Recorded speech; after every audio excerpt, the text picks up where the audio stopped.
जय जोहार साथियों। बुद्धिस्ट इंटरनेशनल नेटवर्क इस संगठन के द्वारा मूल निवासी महानायक नायिका इनके जयंती के अवसर पर जीवन संदेश अभियान अंतर्गत मुंबई के कांदिवली में आज प्रबोधन कार्यक्रम का आयोजन किया गया था, जिसमें बामसेफ भारत मुक्ति मोर्चा के राष्ट्रीय अध्यक्ष मान्यवर वामन मेश्राम ने बुद्धिज्म आंदोलन और भविष्य की रणनीति के बारे में अत्यंत महत्वपूर्ण मार्गदर्शन किया। वर्तमान समय में बुद्धिज्म और तमाम मूल निवासी बहुजन समाज की क्रांतिकारी विरासत बचाने के लिए क्या पहल करनी होगी, इस संदर्भ में मार्गदर्शन किया गया। देखते हैं उन्होंने आखिर क्या कहा।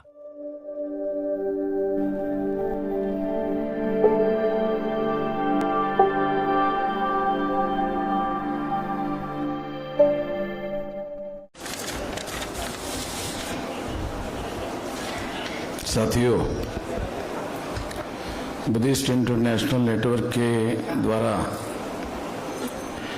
एक कोकण विभाग स्तरीय कार्यक्रम का आयोजन किया गया है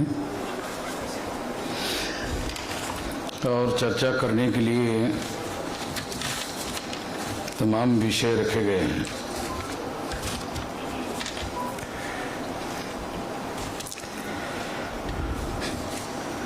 इसमें एक विषय है, सरकार द्वारा ओबीसी की जाति न्याय जनगणना न करना। ये सरकार और विपक्ष द्वारा चलाया जा रहा मिला जुला षड्यंत्र है। एक चर्चा, ईवीएम इलेक्ट्रॉनिक वोटिंग मशीन द्वारा चुनाव कराना और जनता के वोट की चोरी करना, ये स्वतंत्र भारत का अभी तक का कांग्रेस और भाजपा द्वारा चलाया जा रहा देश का सबसे बड़ा स्कैम है। एक पर्दाफाश। माता जिजाऊ, माता सावित्री बाई और माता फातिमा शेख का जीवन संघर्ष, मूल निवासी समाज जोड़ो अभियान, बौद्ध गया विहार और अन्य बौद्ध विरासत को ब्राह्मण मुक्त करने के लिए राष्ट्रव्यापी जन आंदोलन की आवश्यकता, ऐसे तमाम विषय चर्चा करने के लिए रखे गए हैं। साथियों,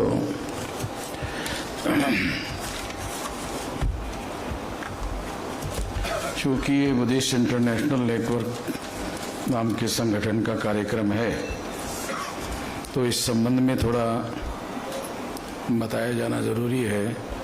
तो इस संबंध में कुछ जानकारी मैं आप लोगों को बताना चाहता हूँ। बामसेफ बनाने के लिए बहुत लंबा समय लगा। आप लोगों को पता है, मेरी उम्र 19 साल की थी तब से मैं ये काम कर रहा हूँ और अभी 67 साल 68 मेरी उम्र रनिंग चल रही है, तो 48-49 साल हो रहे हैं लगातार मैं इस काम में लगा हुआ हूँ। और इसके बावजूद भी अभी आप देख रहे होंगे कि मैं नागपुर में कार्यक्रम करके वहाँ से यहाँ आपके पास आया हूँ। समय पर पहुँचना था तो बहुत सारे संकट आते हैं, उसमें फ्लाइट टाइम, हम लोगों को जल्दी पहुंचना है तो फ्लाइट से आना था, फ्लाइट फिर लेट हो गई तो लैंडिंग होने के बाद भी लेट हो गई। मतलब समय बढ़ाने का काम ही बढ़ता रहा, मगर साथियों ने जल्दी पिकअप करके जल्दी यहाँ लेके आए, तो मैं इस तरह से भागते दौड़ते आप लोगों के बीच में यहाँ आया हूँ। साथियों, तो बामसेफ का नेटवर्क जो है आज के तारीख में 769 जिले हैं टोटल भारत में। 36 स्टेट है, 36 में जो जिले हैं वो 769 जिले हैं। उसमें से हमारा जो संगठन का नेटवर्क है वो 32 राज्यों में है। 32 राज्यों के 625 जिलों में हमारा संगठन का नेटवर्क फैला हुआ है और बहुत लंबा समय लगाकर इतना सारा संगठन, इतना बड़ा संगठन, इतना विशाल संगठन बनाया गया है। एक तरफ बांग्लादेश का जो भौगोलिक एरिया है और दूसरी तरफ ब्रह्मदेश का एरिया अगर छोड़ा जाए, उसके आसपास 4 स्टेट है। वो 4 स्टेट अगर छोड़ दिए जाए तो सारे देश भर में अभी हमारा संगठन है और संगठन का जाल फैला हुआ है। तो इसलिए अगर बुद्धिस्ट इंटरनेशनल नेटवर्क का जो संगठन है, क्योंकि बुनियादी बात हमको समझना जरूरी है कि कोई भी बड़ा बदलाव या बड़ा काम हम करना चाहते हैं, बड़ा परिवर्तन करना चाहते हैं, तो ये केवल भाषण करने से नहीं होगा, प्रवचन करने से नहीं होगा। जो ट्रेडिशनल लोग हैं, वो ट्रेडिशनल लोग, उनके पास कोई खास जानकारी नहीं है। उनके पास बाबा साहब अम्बेडकर का नाम है, वो नाम लेते रहते हैं। मैं ये नहीं कहना चाहूँगा कि नाम लेना गलत है, कि उनके पास इतनी समझदारी है, जितनी समझदारी है उतना वो काम कर रहे हैं। हम ये नहीं कह सकते कि वो लोग गलत है। उनकी जितनी समझदारी है उतना काम उन्होंने किया, या कर सकते हैं उतना किया। मगर मैं ऐसा मानता हूँ कि बाबा साहब अम्बेडकर जैसा करना चाहते थे, तो बाबा साहब अम्बेडकर अकाली मृत्यु होने की वजह से उनकी सारी योजनाएं जो वो करना चाहते थे, वो सारी योजनाएं किसी के पास उन्होंने डिस्क्लोज किया, ऐसी कोई जानकारी उपलब्ध नहीं हुई है। वो किसी काम को करना चाहते थे तो वो कैसे करना चाहते थे, करने का तरीका क्या है, ये कोई जानकारी किसी के पास उपलब्ध नहीं है। और किसी आदमी ने ऐसा कोई अनुभव, ऐसी कोई जानकारी लिख कर रखने का काम उन्होंने किया है, ऐसा उपलब्ध सोर्स अभी तक उपलब्ध नहीं हुआ है। इसलिए हम लोग अपने तजर्बे के अनुसार, जैसा अभी मेरे पास 68 साल मेरी उम्र हुई है और 50 साल का लगभग संगठन संचालन करने का, बनाने का तजर्बा है, उसके आधार पर मैं आप लोगों को ये बात कह सकता हूँ कि यदि कोई बड़ा बदलाव आप करना चाहते हैं तो बड़ा बदलाव संगठित शक्ति के बगैर नहीं हो सकता। अगर आप बड़ा बदलाव करना चाहते हैं, मान लो बुद्धिज्म के संबंध में बाबा साहब अम्बेडकर जो करना चाहते थे, अगर वो काम करना चाहते हैं तो वो काम करने के लिए संगठित शक्ति होना जरूरी है। अगर संगठित शक्ति नहीं है तो प्रवचन होते रहेंगे, बातें होती रहेगी। जो ट्रेडिशनल लोग हैं वो, उनको जितना समझ में आता है उतना वो करते रहेंगे, मगर वो काम हो नहीं सकता। बाबा साहब अम्बेडकर ने बुद्धिज्म को एक्सेप्ट क्यों किया, इसको समझने की जरूरत है। इसको सही संदर्भ में, सही कॉन्टेक्स्ट में समझना जरूरी है। वो सही संदर्भ क्या है? तो बुद्ध के ही प्रवचन से हमें ये बात पता चलती है। वो बात ये है जिसमें वो कहते हैं, चरत भिक्खवे चारिकं बहुजन हिताय बहुजन सुखाय। तो इसका मतलब ये है कि जो बुद्ध का धम्म है, का मतलब मार्ग है, रास्ता है, तरीका है, या विचारधारा है, या उनका कार्यक्रम है, वो बहुजनों का कल्याण और बहुजनों का हित देखने वाला है। इसके लिए उन्होंने वो चलाया, बहुजन लोगों का। ये कोई मैं काल्पनिक बात नहीं बता रहा हूं, क्योंकि उनके प्रवचन में है, चरत, ये पाली भाषा में है, चरत भिक्खवे चारिकं बहुजन हिताय बहुजन सुखाय। तो इसका अर्थ ये है कि बहुजन हिताय और बहुजन सुखाय के लिए बुद्धिज्म की विचारधारा है।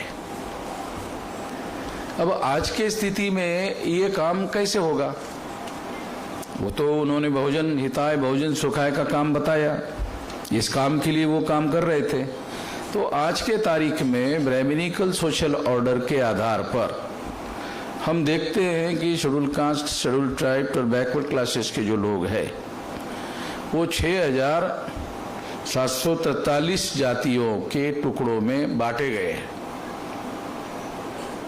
और इनकी संख्या जिसे हम 85% 85% कहते रहे हैं, अगर ये 15% हम लोग मानकर चलते हैं, 15% माइनस करके अगर हम देखें तो ये लगभग जो है 70% लोग हैं, और 140 करोड़ में अगर 70% ये लोग हैं तो इसके हिसाब से हम लोगों को बात समझ में आती है कि इतने करोड़, 100 करोड़ से ज्यादा लोग हैं।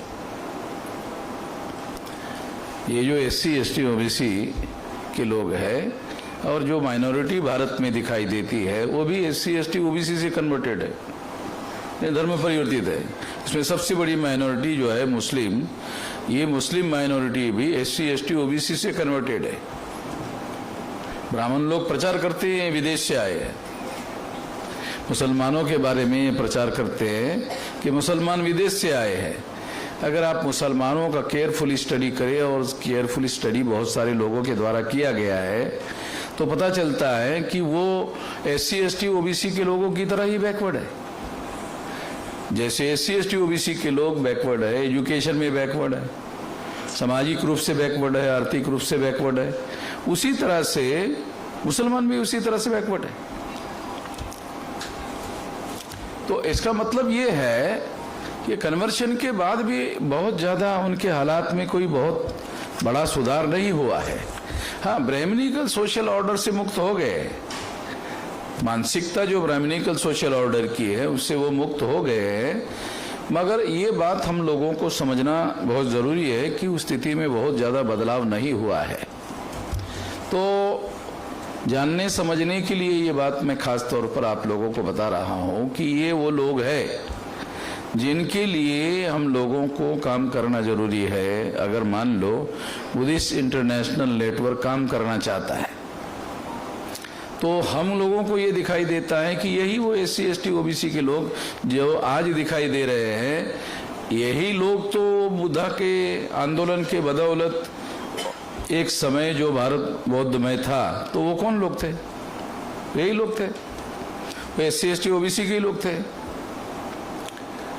और जो क्षत्रिय वर्ण के लोग दिखाई देते हैं आज, वो लोग भी उसमें थे। और जो OBC के कैटेगरी में जो जातियां नहीं आ रही है, वो भी तमाम लोग बुद्धिस्ट लोग थे। हिस्टोरिकली अगर एनालिसिस किया जाए तो डॉक्यूमेंट्री ये सारी बातें हम लोगों को पता चलती है कि वो सारे बुद्धिस्ट लोग थे। तो काउंटर रेवोल्यूशन की वजह से पुष्यमित्र शुंग के द्वारा जो काउंटर रेवोल्यूशन हुआ, और पुष्यमित्र शुंग के द्वारा सम्राट बृहदत्त मौर्य की हत्या की गई। अगर केयरफुली एनालाइज किया जाए तो सम्राट बृहदत्त मौर्य जो बौद्ध सम्राट था, उसकी जब हत्या की गई, ब्राह्मणों के द्वारा हत्या की गई, तो वो हत्या करने के बाद में जो बुद्धिस्ट लोग थे, मॉन्क लोग थे, प्रचारक लोग थे, इसके बारे में बहुत सारी बातें बाबा साहब अम्बेडकर ने लिख कर रखी है। रेवोल्यूशन एंड काउंटर रेवोल्यूशन बाबा साहब अम्बेडकर का एक किताब है, उसके अंदर ये बातें है। तो इससे पता चलता है कि काउंटर रेवोल्यूशन के बाद जो लोग बुद्धिस्ट थे, तमाम बहुजन बुद्धिस्ट लोग थे, वो सारे के सारे लोगों के विरोध में ब्राह्मणों ने संगठित षड्यंत्र करने का काम किया, और उनके खिलाफ उन्होंने जाति व्यवस्था थोपने का काम किया। और उसकी वजह से क्या हुआ? उसकी वजह से 6743 जाति के टुकड़ों में ब्राह्मणों ने इनको बांटा।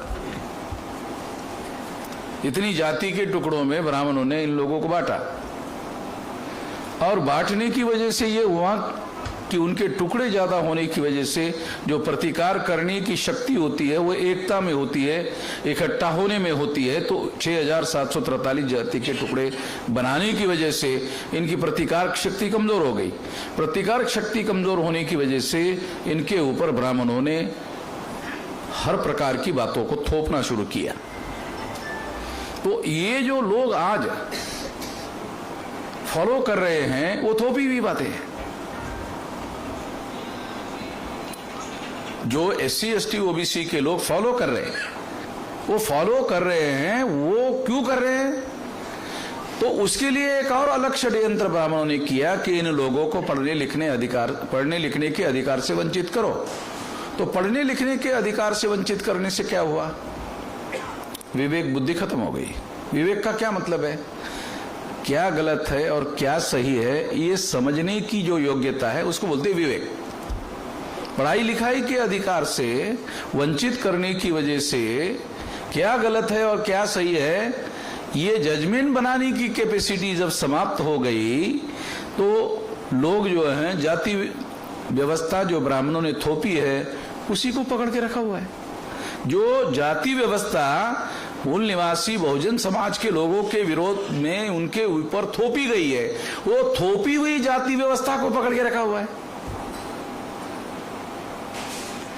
और अगर हम लोग और एक विश्लेषण करें तो ये बात हमें दिखाई देती है कि जो अनपढ़ गवार लोग हैं वो ज्यादा से ज्यादा जाति से चिपके हुए हैं, और जो पढ़े लिखे जैसे ही उनके अंदर पढ़ाई लिखाई होती है तो पढ़ाई लिखाई करने वाले जो लोग हैं SC ST OBC के, उनके अंदर इंटरकास्ट मैरिज करने का प्रचलन है। मैं समझाने के लिए उदाहरण देके बातें बता रहा हूं कि अनपढ़ गवार जो लोग हैं वो जाति व्यवस्था को ज्यादा पकड़ के रखा हुआ है उन्होंने, और जैसे ही लोग पढ़े लिखे हो जाते हैं तो पढ़े लिखे होने वाले जो लोग हैं वो इंटरकास्ट मैरिज कर रहे हैं। यानी इसका मतलब है जैसे ही उनका विवेक जागृत हो जाता है, विवेक का मतलब है क्या गलत है और क्या सही है, जैसे ही उनको समझ में आता है कि ये जाति अंतर्गत विवाह करना जाति को बनाए रखने का षड्यंत्र है, ये बात जैसे ही उनको समझ में आती है उसको तोड़ने के लिए वो इंटरकास्ट मैरिज करना शुरू कर देते हैं। तो इसका मतलब यह है कि पढ़ने लिखने के अधिकार से वंचित करने का एक हथियार डेवलप किया गया और इससे उन लोगों को वंचित कर दिया गया। इस वजह से क्या हुआ कि इन लोगों ने शुरुआती काल में इनके ऊपर जो चीज थोपी हुई है, दीर्घ काल में जब ये अनपढ़ गवार बना के रखे गए तो इन्होंने ही जाति को बनाए और बचाए रखने का काम किया। आज भी जाति को बनाए और बचाए रखने का काम अनपढ़ गवार खुद ही कर रहे हैं। और पढ़ाई लिखाई की जिन लोगों ने हायर एजुकेशन लिया, उनमें भी जाति का नोशन है, मगर उनमें चाहे 1% क्यों ना हो, उनके अंदर ऐसी भावना है कि ये तोड़ना चाहिए। पढ़ने लिखने से आ गए, ये समझाने के लिए उदाहरण दे रहा हूं। विवेक बुद्धि का विकास होने की वजह से ऐसा हुआ। क्या गलत है क्या सही है ये समझने की योग्यता निर्माण करने की वजह से ऐसा हुआ।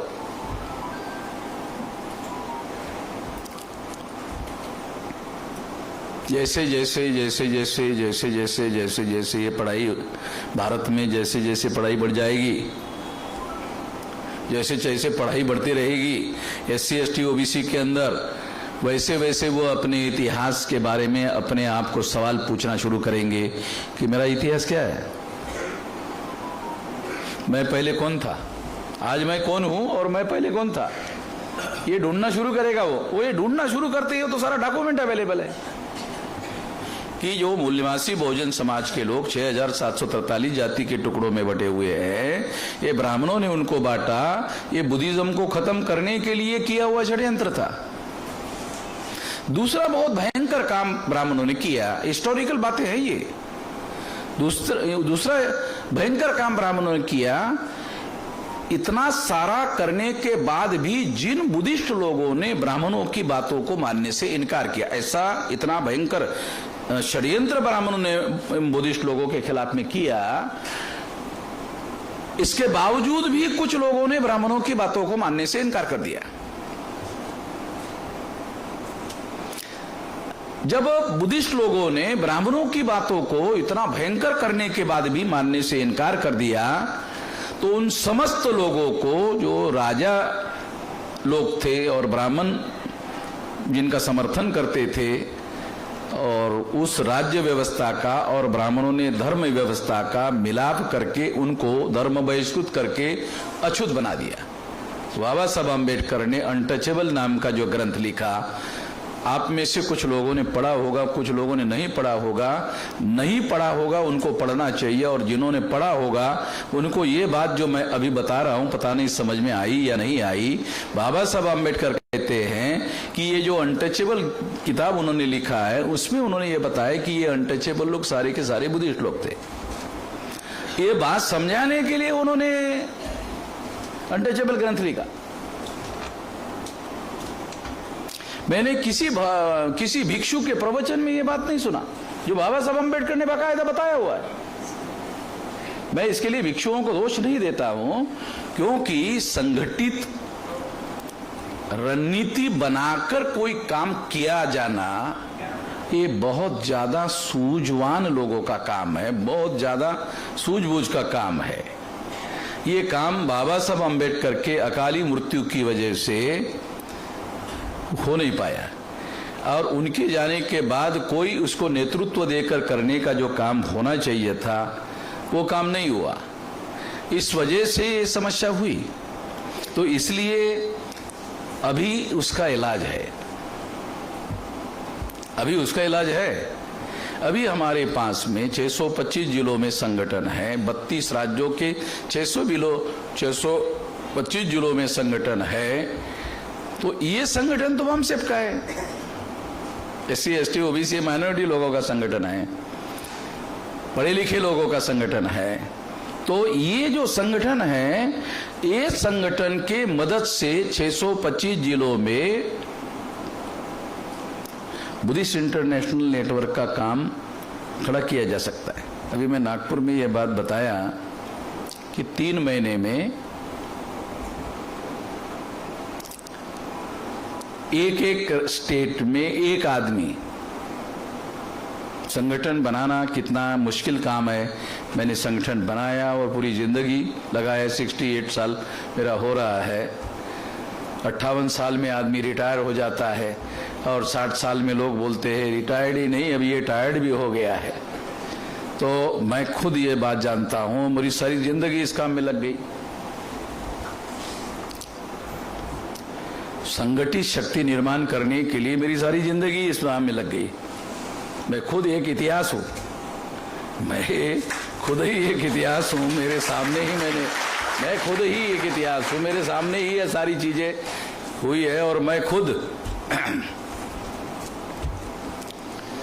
तो ये बात जो है, संगठित शक्ति निर्माण करने के लिए बुद्धिस्ट लोगों की, बुद्धिज्म को प्रचार प्रसार करने के लिए, जो मैंने नागपुर में कहा कि जो बुद्धिस्ट इंटरनेशनल नेटवर्क में काम करने वाले लोग हैं राष्ट्रीय स्तर पर, जो 2 लोगों को जिम्मेदारी लगाई है, तो उनको मैंने कहा कि भाई आप लोगों को 3 महीने में, क्योंकि आप लोगों को मुश्किल है, तो 3 महीने में आपकी मदद करूंगा। 3 महीने में आपको एक आदमी एक स्टेट में दूंगा, 3 महीने में।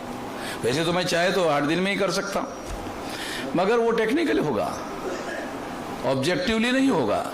ऑब्जेक्टिवली होना जरूरी है। तो 3 महीने में एक आदमी दे रहा है, वो एक आदमी एक स्टेट में बुद्धिस्ट इंटरनेशनल नेटवर्क जो है उस स्टेट के जिलों में पहचाने का काम करेगा। तो 3 महीने में ये काम होगा, फिर रहते 9 महीने। तो 9 महीने में उन लोगों की मदद से अपने अपने जिलों में, अपने अपने स्टेट के जिलों में एक आदमी एक जिलों में ढूंढना है। तो अभी अगर मान लो 615 जिलों में 32 राज्यों में संगठन है, तो एक आदमी एक जिलों में 1 साल के अंदर खड़ा किया जा सकता है। और इससे क्या होगा, एक संगठित शक्ति, एडहॉक संगठित शक्ति निर्माण होगी। परिपूर्ण नहीं, एडहॉक होगी।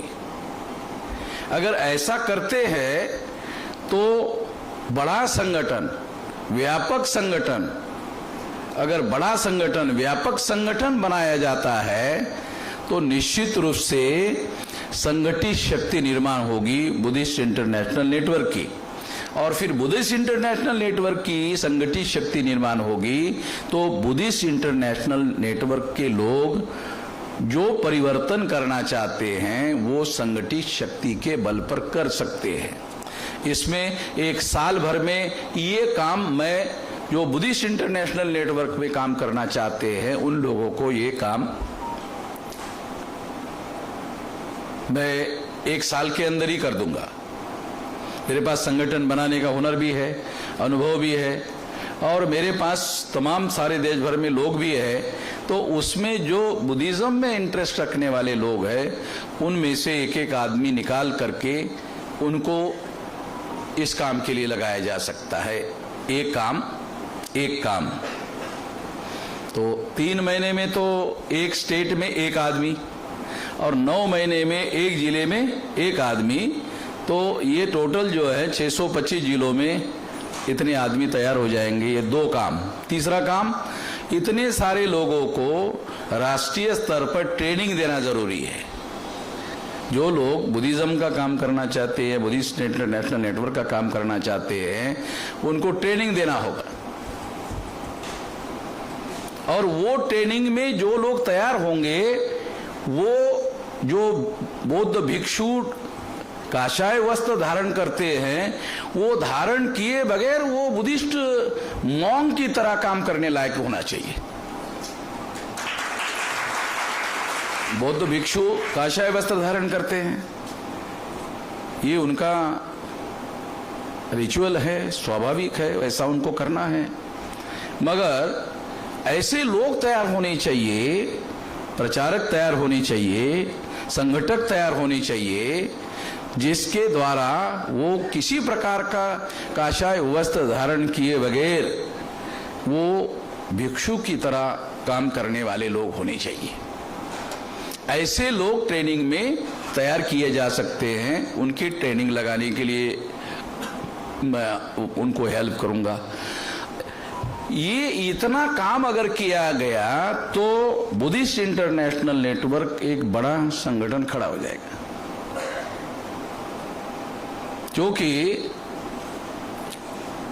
क्या करना चाहिए, कैसे करना चाहिए, संगठित शक्ति के बल पर कैसे करना चाहिए और कौन सा काम करना चाहिए, अभी बुद्धिस्ट इंटरनेशनल नेटवर्क का सबसे बड़ा ऑब्जेक्टिव क्या होना चाहिए? सबसे बड़ा ऑब्जेक्टिव बुद्धिस्ट इंटरनेशनल नेटवर्क का होना चाहिए वर्ण व्यवस्था के आधार पर बनाई गई व्यवस्था को समाप्त करना, जाति व्यवस्था के आधार पर बनाई गई व्यवस्था को समाप्त करना, अस्पृश्यता के आधार पर बनाई गई व्यवस्था को समाप्त करना, महिलाओं की दासता जो ब्राह्मण धर्म के द्वारा निर्माण की गई है उसको समाप्त करना, शूद्रत्व ओबीसी के लोगों पर थोपा गया है उसको समाप्त करना। अगर ऐसा एजेंडा बनाकर बुद्धिस्ट इंटरनेशनल नेटवर्क काम करता है तो फिर बहुजन लोगों का इंटरेस्ट होगा। अगर आप बुद्धिस्ट होने के आधार पर केवल शादी लगाने का काम आप करते हो, केवल क्योंकि अभी इतना ही चल रहा है और इसके लिए दूसरे लोगों को जिम्मेदार नहीं कहा जा सकता, क्योंकि जिनको जितनी समझ है उतना ही कर रहे हैं। क्या करना चाहिए, क्यों करना चाहिए, कैसे करना चाहिए और उसके लिए ऐसा फोर्स कैसे इकट्ठा किया जाए, क्योंकि बुद्धिज्म अगर जाति व्यवस्था और वर्ण व्यवस्था समाप्त नहीं कर सकता तो फिर बहुजनों का क्या इंटरेस्ट होना, उसमें क्या इंटरेस्ट होना चाहिए, क्यों होना चाहिए? जिस व्यवस्था ने उनको गुलाम बनाया, जिस व्यवस्था के विरोध में बुद्धा ने आंदोलन चलाया, वर्ण व्यवस्था के विरोध में, बुद्धा के समय में तो कोई जाति व्यवस्था थी नहीं, ये बुद्धोत्तर है। जाति व्यवस्था बुद्धोत्तर है, वर्ण अस्पृश्यता बुद्धोत्तर है, जाति व्यवस्था बुद्धकालीन रचना नहीं है। वर्ण व्यवस्था बुद्ध पूर्व काल में है और बुद्ध के प्रवचन में वर्ण व्यवस्था के विरोध में विद्रोह दिखाई देता है। इसे डॉक्यूमेंट्री एविडेंस है। इस तरीके से स्टडी करते आना चाहिए। अगर इस तरीके से स्टडी करते नहीं आना तो फिर आप सही प्रचारक नहीं बन सकते, क्योंकि जो समता, स्वतंत्रता, बंधुता और न्याय, ये चतुसूत्री पर आधारित नया समाज और नया राष्ट्र निर्माण करना है तो कैसे होगा? ये बहुत महत्वपूर्ण बात है। ये चतुसूत्री में दूसरे और भी धर्म है। वो धर्म जो है समता को मानते हैं, न्याय को भी मानते हैं, बंधुता को भी मानते हैं, मगर स्वतंत्रता के बारे में उनका रिजर्वेशन है। क्रिटिसिज्म के लिए नहीं बता रहा हूं, टीका टिप्पणी के लिए नहीं बता रहा हूं, मगर हम लोगों को ऐसा मौलिक स्टडी करते आना चाहिए। बुद्धिज्म में स्वतंत्रता का एक सिद्धांत है, और ये जो स्वतंत्रता का सिद्धांत है ये रेवोल्यूशन करने वाला सिद्धांत है सारी दुनिया में। विचार की स्वतंत्रता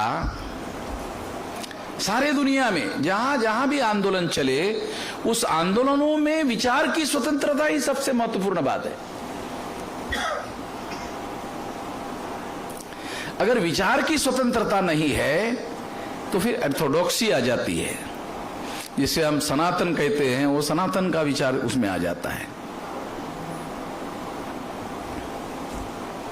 तो ये बात हम लोगों को समझना जरूरी है। आजकल आरएसएस के लोग भी सनातन की बात कर रहे हैं, तो वो मैंने ये सवाल खड़ा किया था, उस वजह से उनको सनातन पकड़ना पड़ा, मेरी वजह से। रिकॉर्डेड है ये बातें, मेरी वजह से उनको सनातन पकड़ना पड़ा। मैंने उनको कहा, अरे हिंदू तो मुसलमानों की दी हुई गाली है, ऐसा दयानंद सरस्वती तुम्हारा ब्राह्मण ही कह रहा है, और तुम हिंदू राष्ट्र निर्माण करना चाहते हो।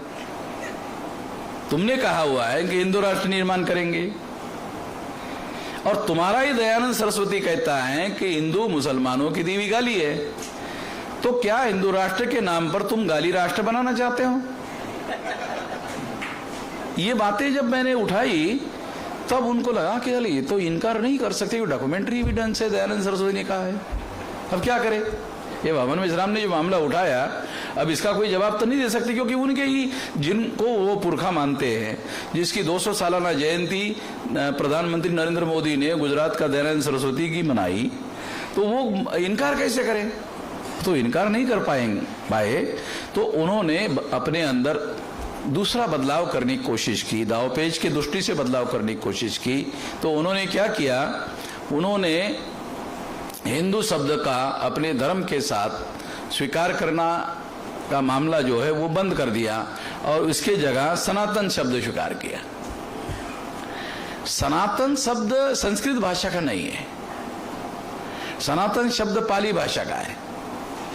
सनातन शब्द जो है वो संस्कृत भाषा का नहीं है, सनातन शब्द जो है पाली भाषा का है, और वो है बुद्ध का वचन है, वो एस धम्मो सनातनो, यह धर्म सनातन है, ऐसा बुद्धा ने प्रवचन में कहा है।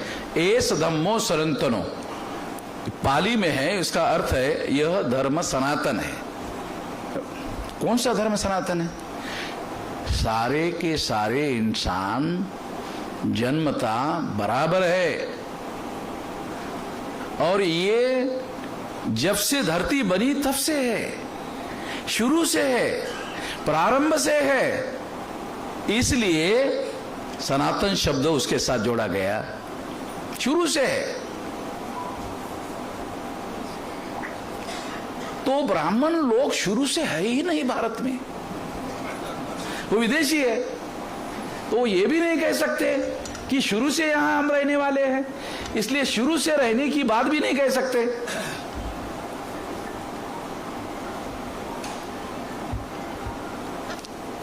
तो एस धम्मो सनातनो, ये धर्म सनातन है। और सनातन क्या है? जन्म से, जब जैसे ये सारे व्यक्ति इंसान जन्म हुआ है तब से सारे इंसान बराबर है, शुरू से है, प्रारंभ से है, ये उसका अर्थ है। बहुत बार क्या होता है, हम बहुत सारे शब्दों का उपयोग और प्रयोग करते रहते हैं, अर्थ मालूम नहीं रहता है। इस वजह से हम लोग जो है पिछड़ जाते हैं। तो हम लोगों को जानबूझकर, विचारपूर्वक, योजनापूर्वक कोई भी काम करना चाहिए। तो बुद्धिस्ट इंटरनेशनल नेटवर्क के लोगों को ये ध्यान रखना चाहिए कि उनके सामने वर्ण व्यवस्था और जाति व्यवस्था और अस्पृश्यता, ये जो बहुत बड़ा चैलेंज है, उसको ऑब्जेक्टिव बनाकर काम करना चाहिए। जब वो ऐसा काम करेंगे तब एक बड़ा संगठन होगा और बहुजनों को लगेगा ये हमारे हिस्से का काम कर रहे हैं, हमारे फायदे का काम कर रहे हैं, हमारे आज़ादी का काम कर रहे हैं, हमारी मुक्ति का काम कर रहे हैं। जब हमारे आज़ादी का ये लोग काम कर रहे हैं, जैसे बहुजनों को लगेगा वैसे उनको लगेगा ये संगठन हमारा भी है। नहीं तो फिर जितने लोगों ने बाबा साहब आम्बेडकर के साथ धर्म परिवर्तन किया, हम लोग उन्हीं लोगों के बीच में रहकर जब काम करते हैं तो हम ये नहीं कह सकते कि हम बुद्धा का मूवमेंट चला रहे हैं। बुद्धा का मूवमेंट चलाना है तो बहुजन, वर्तमान में जो बहुजन लोग हैं उनके बीच में जाना होगा, उनको समझाना होगा और वो जिस समस्या से ग्रसित है उस समस्या के जड़ का मौलिक अध्ययन करके फिर उनको बातें समझाना होगा, संदर्भ में समझाना होगा, वर्ण व्यवस्था के संदर्भ में समझाना होगा, जाति व्यवस्था के संदर्भ में समझाना होगा। संदर्भ में समझाना बहुत जरूरी है। ज्ञान की शाखा है ये संदर्भ।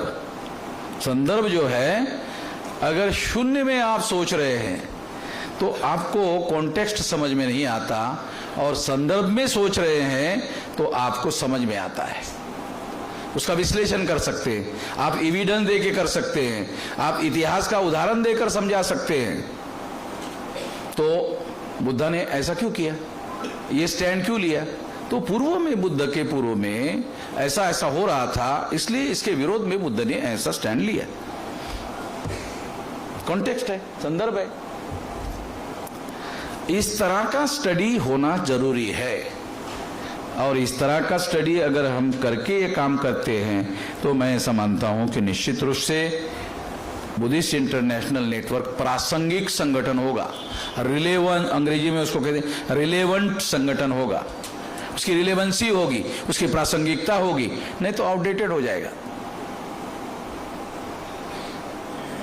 केवल मात्र यदि शादी लगाने के लिए उसका उपयोग करेंगे, वंदना करने के हद तक लिमिटेड करेंगे, ये सारी बातें जरूरी है। ये जो साधारण लोग हैं, उस साधारण लोगों के लिए जरूरी है, बुद्ध विहार जरूरी है। ये कहना गलत होगा कि बुद्ध विहार जरूरी नहीं है। ये तो गलत बात है कि नहीं, इसकी जरूरत नहीं है, इसकी जरूरत है, मगर यही सब कुछ नहीं है। ऑब्जेक्टिव के लाइट में इसको समझना होगा। ऑब्जेक्टिव के लाइट में उस विहार में कौन से किस्म के लोग जो है ये हो रहे हैं, उसके तरफ तमाम बहुजन जो है आकर्षित क्यों नहीं हो रहे हैं, ये कमियां हैं, खामियां हैं, कमजोरियां हैं, ये सब ढूंढना होगा और ये काम करना होगा।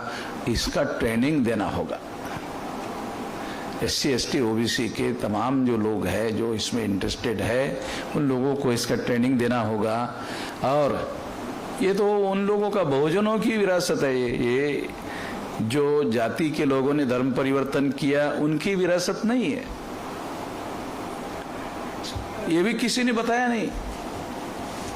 ये बहुजनों की विरासत है, और जाति व्यवस्था की वजह से उनके अंदर एक जाति ने धर्म परिवर्तन किया, उस जाति के बारे में उनके मन में जो पूर्वाग्रह है, वही पूर्वाग्रह कन्वर्ट होने वाले लोगों के बारे में है। इतना महान विचार जो है वो पूर्वाग्रह का शिकार है। तो हम लोगों को ये बारीकियां समझना होगा। अगर ये बारीकियां हमको समझ में नहीं आती है तो ये काम करने वाले लोग जो है वो ठीक से काम नहीं कर पाएंगे। बहुत सारी बातें, सारी की सारी बातें तो ट्रेनिंग में काम करने वाले जो लोग हैं उन लोगों को समझाई जाएगी, तो ट्रेन किया जाएगा, समझाया जाएगा। तो ट्रेन होकर के जो कार्यकर्ता तैयार होगा वो इक्विवेलेंट टू भिक्षु होगा। केवल उसका काषाय वस्त्र नहीं होगा, उस तरह के से वो काम करने वाला आदमी होगा, तो निश्चित रूप से मैं ऐसा मानता हूँ बुद्धिस्ट इंटरनेशनल नेटवर्क एक बड़ा संगठन होगा। इस मकसद को पूरा करने के लिए, चूंकि ये 10 बजे तक कार्यक्रम को चलाना था, 10:15 बज गए, मैंने काफ़ी कुछ बातें आप लोगों को बताई और बहुत ज़्यादा बातें आगे और भी करने की बहुत सारी बातें हैं, मगर सारी की सारी बातें अगर मान लो आज मैं बता दूंगा तो बदहजमी होने का भी खतरा है, क्योंकि सारी की सारी बातें एक ही दिन में बताने से तो कुछ होगा नहीं। जैसे जैसे इसका नेटवर्किंग बढ़ेगा वैसे वैसे इस बात को जानना और समझना ज़्यादा प्रासंगिक होगा। जैसे जैसे ये संगठन के लेवल पर आगे आगे बढ़ेगा वैसे उसके बढ़ने के साथ साथ उसके विचारधारा का विकास भी उसके साथ साथ होगा, तो ये ज़्यादा प्रासंगिक होगा और ये काम हम करेंगे। इसके लिए इसी के हम एक्सपर्ट है और ये एक्सपर्टाइज हमारे पास है। इसमें ये बुद्धिस्ट इंटरनेशनल नेटवर्क के लोगों को ये काम करने के लिए निश्चित रूप से हम लोग मदद करेंगे। और तमाम दूसरे लोग जो समता को मानते हैं, न्याय को मानते हैं, बंधुता को मानते हैं, दूसरे धर्म के लोग, उनके साथ भी हम लोगों की मतलब बंधुभाव का रिलेशन होना चाहिए। बंधुभाव का क्या मतलब है? बंधुभाव का क्या मतलब है? बंधुता का मतलब ये है कि तुम जिस विचारधारा को मानते हो उस विचारधारा को जो मानने वाले नहीं है उसके साथ भी बंधुता का व्यवहार होना चाहिए। बंधुता का ये जो तुम्हारे धर्म के नहीं है, तुम्हारी विचारधारा के नहीं है, तुम्हारे ऑब्जेक्टिव के नहीं है, मगर मानव है, मानव जात है, उन लोगों के प्रति तुम लोगों का व्यवहार अगर बंधुता का नहीं है तो फिर बुद्धा ने ये समता का शुद्ध तत्व होने के बाद भी कि सबके साथ समता का व्यवहार होना चाहिए, ये तत्व रखने के बाद भी बंधुता का के लिए रखा। समता का तत्व रखने के बाद भी फिर बंधुता का के लिए रखा। जो आपके धर्म के नहीं है, जो आपके जाति के नहीं है, जो आपके समाज के नहीं है, उनके साथ भी आपका व्यवहार होना। मानव तो है ना।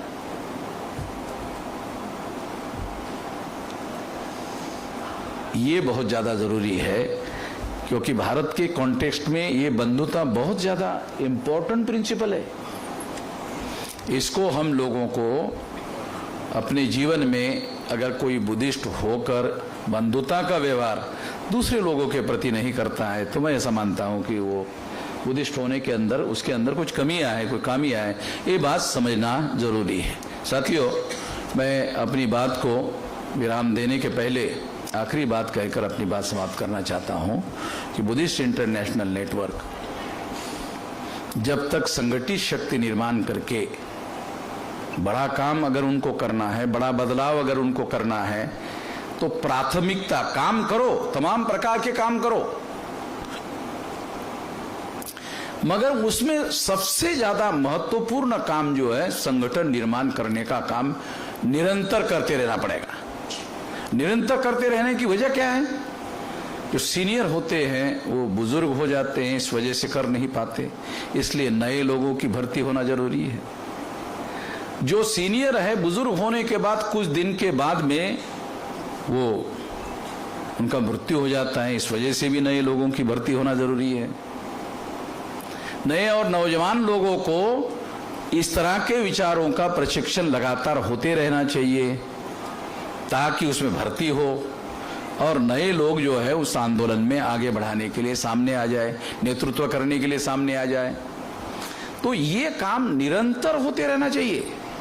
आपके पास संगठन होने के बाद भी ये काम निरंतर होते रहना चाहिए, क्योंकि रिप्लेसमेंट, प्लेसमेंट और रिप्लेसमेंट निरंतर होते रहता है। ये करते रहने की जरूरत है और इसलिए ये काम होते रहना चाहिए। इतना ही इस मौके पर कहना चाहता हूँ और आपने मेरी बात ध्यान से सुनी, क्योंकि काफ़ी समय हो गया, 10:18 हो गए हैं। आपने मेरी बात ध्यान से सुनी, इसके लिए आभार, धन्यवाद।